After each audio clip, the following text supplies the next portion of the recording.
महाराष्ट्राचा लाडका म्हणजे आपला बिनजोडचा बादशाह आणि घाट पण गाजवला असा हिंद केसरी मथुर पण आलाय बघा या मुंबईच्या मैदानामध्ये. शुभम दादा भेटलेले आहेत आपल्याला. शुभम दादा नमस्कार. नमस्कार. काय म्हणताय आज मथुरला घेऊन आलात? हो. काय गेल्या वर्षी पण मैदान होता तेव्हा नाही जमलं. यावर्षी प्रथमतः 3 फेऱ्याचं मैदान मुंबईमध्ये आहे तर केलंय नियोजन. म्हणजे बरेच प्रेक्षकांची इच्छा होती मागच्या वर्षी की मथुर यावं मैदानाला. मागच्या वर्षी थोडी अडचण होती त्याच्यामुळे नाही पळवला, पण यावर्षी बैल पण ओके आहे, पहिला पण चांगला केलाय.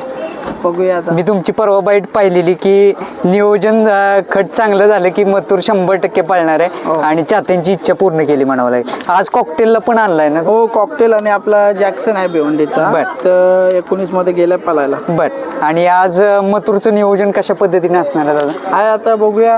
गाडी निघली आहे 30 मध्ये किंवा 27-28 मध्ये आहे, 2 पावत्या तिथे कुठेतरी पळूया. पैरा कोण असणार आहे? गुरु. हॅलो. हा भैया. पैरा कोण असणार कसं काय? गुरु आपला संदीप काका हरपळे यांचा. बर. संदीप काका हरपळे यांचा गुरु. मला वाटतं ही जोडी पडली आहे या आधी पण पडली. मैदानाला पळाले. बर. दादा एक प्रकारची जबाबदारी असते ज्यावेळेस मथुरला घेऊन येता. मी पाहिलं आता की जागा बघणे हे करणे, कारण प्रेक्षक पण भरपूर येतात मथुरवरती जीव आहे. कशा पद्धतीने ते आव्हान कसं असते? काय जिम्मेदारी तर खूप मोठी आहे. दादाने आमच्यावर विश्वास ठेवून दिलेली जिम्मेदारी आहे आणि आम्ही प्रत्येक वेळी म्हणजे हे करूनच सर्व गोष्टी बघूनच पार पाडत असतो. आता पण आहेत आपली पोरं सर्व, पण काय मैदानामध्ये यायला ट्रॅफिकच खूप आहे, त्याच्यामुळं जेवढी पोरं आहेत कोण कुठं आहे अजून काही कळालंच नाही. बैल बांधून घेतलाय, बघूया आता येतील पोरं. आता मथुरची तब्येत कशी आहे दादा? एकदम ओके आहे, व्यवस्थित आहे. मग एकदम फ्रेश दिसतोय आणि मला वाटतं एक गॅप नंतर काढलाय त्याला. हो, गॅप नंतरच काढला 3 फेऱ्याला.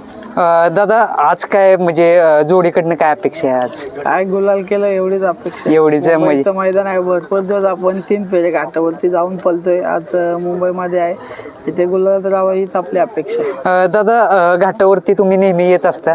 मुंबईमध्ये ज्यावेळेस 3 फेऱ्याचं मैदान होतं त्यावेळेस काय उत्सुकता एक वेगळी असते का? जरा वेगळी म्हणजे भरपूर लोकांचे फोन अक्षरशः रात्रीपासून आणि म्हणजे 1-2 दिवसापासूनच चालू आहेत आणि आता पण भरपूर जणांचे फोन येतात की पळणार आहे का नाही. अजून कोणालाच माहिती नव्हतं, पहिला पण माहिती नव्हतं. आता ते आपले काय बाईटवाले फलटणचे आहेत, त्यांनी दाखवलं तेव्हा माहिती झालं पहिलं वगैरे, नाही तर काय कोणाला अजून काहीच माहिती नव्हतं पळणार आहे का नाही. जोडीची वैशिष्ट्य काय जाणवतात पळताना? कारण जोडीचं म्हणजे गुरु ओव्हरटेकचा बादशाह आणि आपला पब्लिकचा बादशाह आहे, त्याच्यामुळे काही टेन्शन नाही. गाडी चांगलीच पळते, बघूया आता कशी काय पळेल. सर्व काही मथुरनं मिळवून दिलंय, प्रतिष्ठा झाली, मान सन्मान झाला. काय मथुर बद्दल एक शब्द काय सांगा? मथुर आहे. मथुरची जागा आमच्या काळजामध्ये कोणीच घेऊ शकत नाही आणि त्याच्यासारखा दुसरा नंदही घडू शकत नाही. दादा खूप शुभेच्छा तुम्हाला आणि नक्कीच आज गाडी गुलालात राहील हीच ईश्वरचरणी प्रार्थना करूया. धन्यवाद.